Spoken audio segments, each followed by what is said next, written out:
welcome to today's section of biology class. So we'll be looking at endocrine gland and hormones today.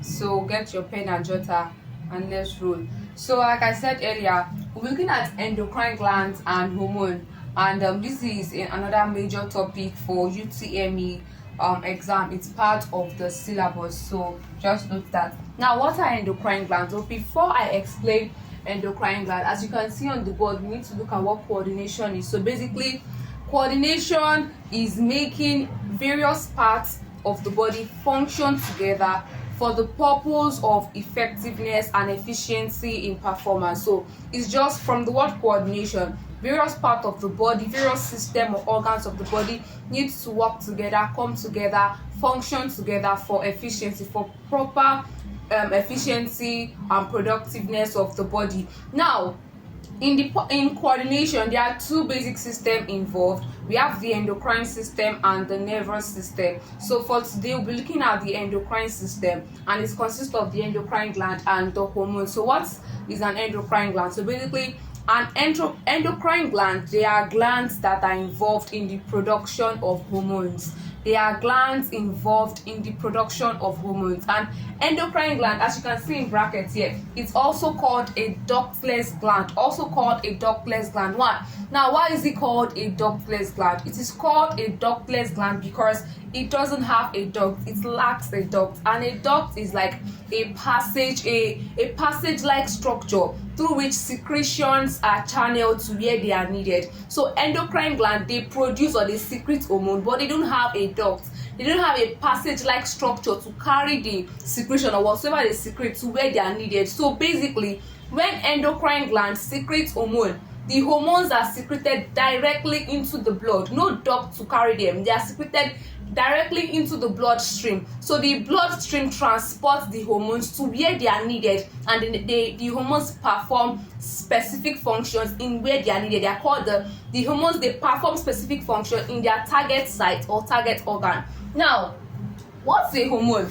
Hormones, they are chemical substances that are produced by the endocrine gland. They are produced by the endocrine gland and they are transported by the bloodstream in a process called diffusion. Remember, I said that the endocrine gland, they lack ducts. They are ductless glands. So because of this, when they produce or secrete a hormone, the hormone is secreted directly into the bloodstream, and then the blood transports the hormone by the process called diffusion. Please take note, the hormone is transported by the blood in a process called diffusion, and then they transport the hormone to their target organ or target site where they perform specific functions. So basically, hormones are chemical substances that are secreted by the endocrine gland, and they perform specific or certain functions in their target organs. Now, these hormones, it helps to control the metabolic activities of the human body, and they also coordinate proper functioning of the human body. In biology, we have a lot of endocrine glands. Like you can see on the board, I listed them. We have the pituitary gland, we have the thyroid gland, we have the parathyroid gland, the thymus gland, we have the pancreas, we have the gonads, and we have the adrenal gland. And it's important to note that there are endocrine glands in the walls of the stomach and also in the small intestine. If you pay maximum attention when I was explaining digestive system, enzyme of digestive system, I made mention of the stomach. I said the walls of the stomach is protected by a membrane called the gastric mucosa, and then this gastric mucosa, it secretes it secretes two cells.